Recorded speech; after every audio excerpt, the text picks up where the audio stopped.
Welcome, witches, wizards, and muggles alike, to another enchanting episode of Magical Tales from the Slytherin Common Room, bringing your favorite Harry Potter fanfiction to audio format. So sit back, relax, and lock your headphones and let the magic begin.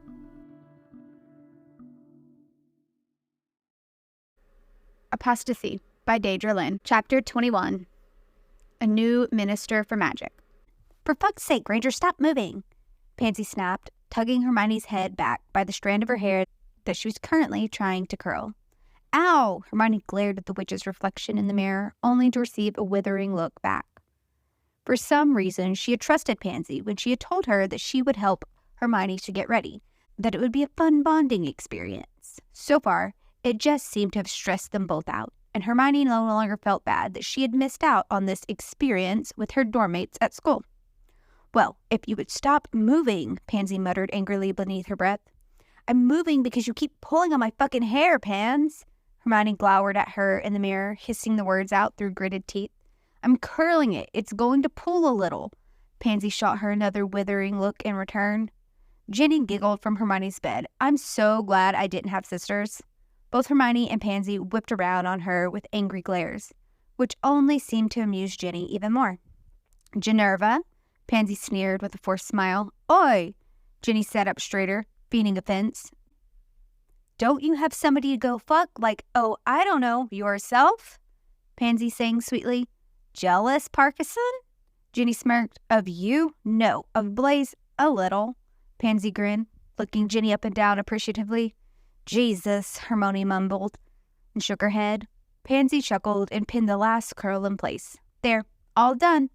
Pansy stepped back with a proud grin on her face. And all that with minimal bloodshed. Next time, we should start a little earlier, though. Hermione didn't see a point in having gotten so dressed up. It was only dinner with Tony Blair, the Muggle Prime Minister, who was pretty much guaranteed to sign whatever they put in front of him. Consider it a practice run, Pansy said when Hermione had told her as much. Next time, Hermione whipped around to face her, next time I will do it myself. Any warmth on the black-haired witch's face vanished entirely.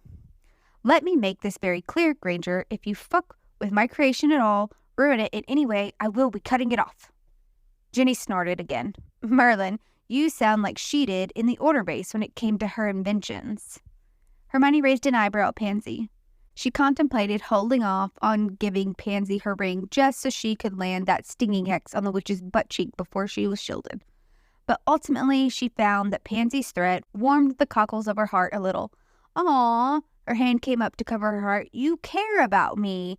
That is just so... She took a second look to enjoy the witch's horrified look. Cute. Hermione shrugged with a smirk.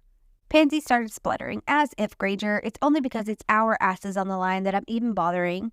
Hermione nodded. Oh, I see. So if you were safe from all of that, you wouldn't still be doing my hair and making sure I look nice for the ministers of the world? Hermione grinned, sharing a look with Ginny, who rolled her eyes and chuckled. Pansy was the last one whose blood she needed. She had very subtly collected everyone else's earlier that day.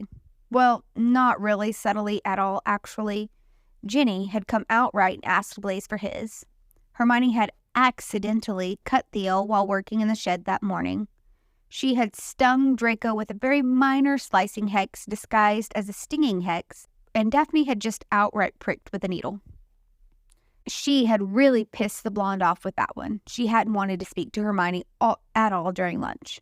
But when it came time to start getting ready, she had dropped her bad mood. Pansy's eyes narrowed. Does this have to do anything with why you're going around collecting everyone's blood? Hermione didn't answer. She just continued to smile at her. Pansy sighed. Fine, keep your secrets. Pansy waved her wand and a vial appeared. Hermione watched as the witch pointed her wand to the tip of her finger and a thin cut appeared. It took a second, but the blood eventually began to pool and collect. Pansy stuck her finger in the top of the vial and squeezed her finger until several drops fell and collected in the bottom.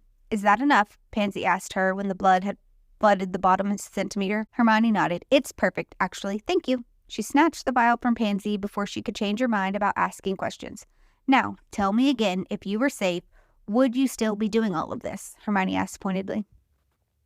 Pansy's eyes narrowed on her, and she clicked her tongue in reluctance. Yes, Granger, I would. And you know it. Don't mess up your hair. she bit out before storming from Hermione's room. Ginny chuckled and rolled over on her bed. That's everyone now, yeah? Ginny indicated to the vial in Hermione's hands. Everyone aside Astoria. But she never leaves the house anyway, so I'm not sure that she really needs one. Hermione held the vial up to inspect it. Perhaps I'll ask her anyway, Hermione mumbled, not so much for the sake of a ring, but because she had some theories that she wanted to test out about the youngest of their group's blood curse. She hadn't even told Ginny yet that she wanted to start looking into it because at this stage it was purely hypothetical. How long will it take? Ginny frowned, her eyes locked on the red liquid within. Technically speaking, the rings didn't require much time to make. They, just like Tom Riddle's face restoration, required a little sacrifice, and obviously some dark magic. Hermione shrugged. Shouldn't take long, especially now that I know what I'm doing. She nodded towards the door, and the redhead followed her out. Ginny had already gotten ready and had purely been lounging around for the sake of entertainment. Her dark red cocktail dress was eerily close to the color of blood in Hermione's hand, as was Ginny's lipstick. It made Ginny's skin appear a little more pale than usual, but Hermione thought she looked amazing, and so did Blaise, evident by the way he had pulled her into his room half an hour earlier. Hermione had been ordered into a modest black number that clung to her waist and then flared out delicately. It reminded Hermione more of something that she would have worn to a funeral once upon a time than something she would wear to a dinner with the Prime Minister. However, to be fair, that in and of itself was not something that she ever thought she would be doing. The plan was to get his signature on those documents, consenting to the abolishment of the statute of secrecy in the United Kingdom, and in return, when this all passed, Tom and his Death Eaters would be helping the Muggle population by utilizing magic to help speed up the process of restoration.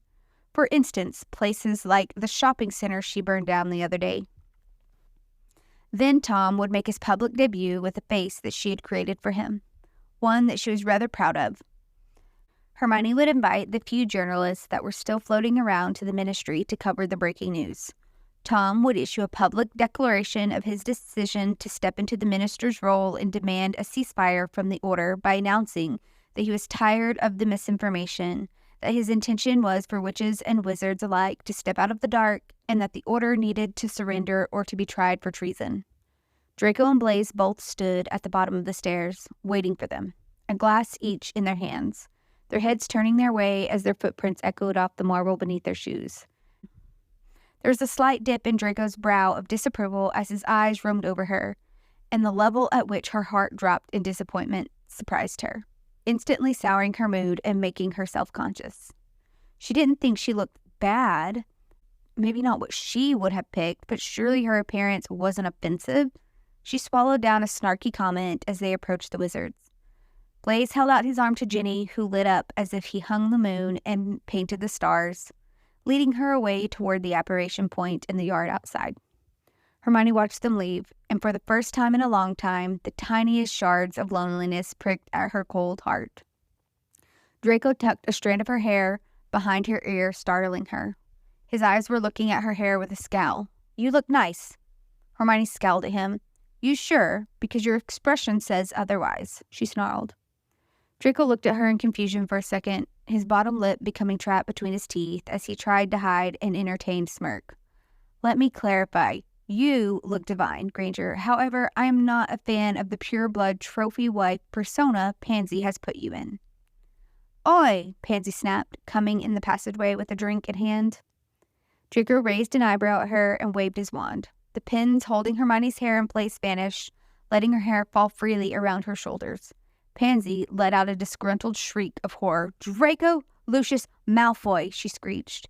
Draco grabbed Hermione's hand and tugged her through the kitchen and to the apparition point. She tried to ignore the flipping butterflies in her abdomen that took flight at his touch. It would do her no good to allow this gooey schoolgirl crush to continue. "Oh, my, Pansy's going to kill you if she sees you."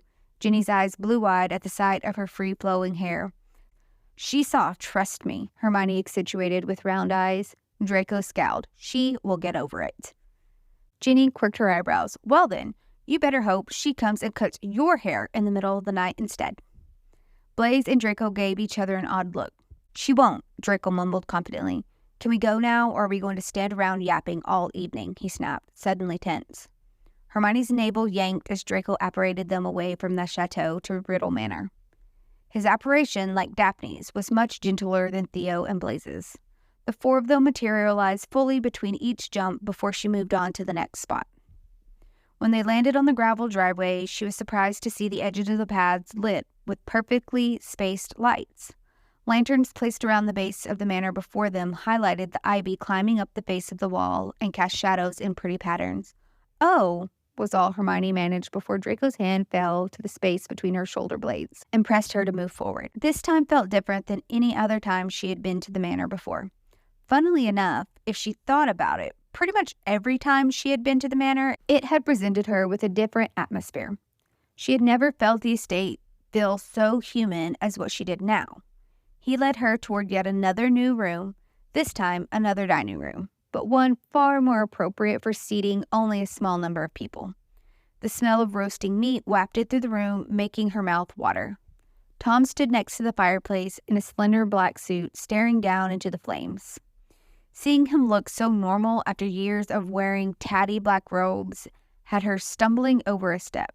She looked at Draco in surprise, who mouthed the singular word, "pansy," back at her.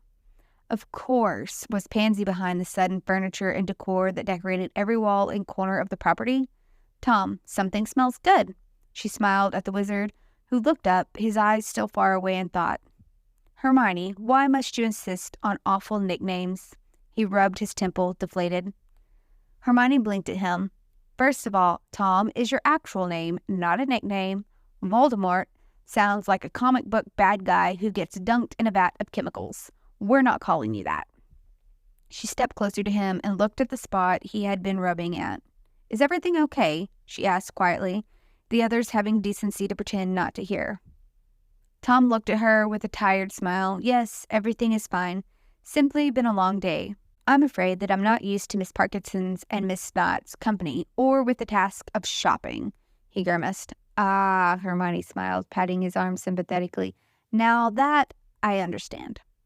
Tom smiled softly at her and led her back towards the others, his hand sitting lower than Draco's had at her mid-back. Hermione found immense joy in the way that Draco's eyes darkened and narrowed at the action, his jaw clenching. Hermione turned her face towards Tom, leaning innocently closer to him in the process. "I do like what you've done with the place, though.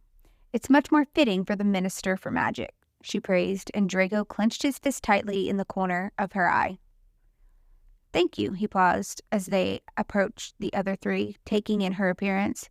"You look ravishing tonight." Hermione smirked at no one in particular as Tom's eyes slid over to Ginny. Draco ground his teeth. Not that Tom noticed, but she and Blaze certainly did. "As do you, Ginevra. Absolutely stunning." Ginevra gave him a tight smile. "I suppose I deserve that," she admitted reluctantly. Tom's eyes sparkled in triumph. The doors to the dining room opened once more, and in edged a very timid-looking Muggle man with his wife clinging to his side, eyes wide and terrified. "Mr. Blair," Hermione beamed, moving to greet the couple. "Welcome. It seems you found the place all right. May I introduce you to Tom Riddle, the new Minister for Magic?" Hermione waved her hand in Tom's direction, and he stepped forward, swallowing his discomfort in the situation and extending his hand to the Muggle Prime Minister. Tom smiled in greeting as Hermione casually attached herself to one of his arms. It was meant to be a friendly gesture, but Blaze's fake cough told her everything she needed to know about Draco's reaction. "Pleasure to meet you."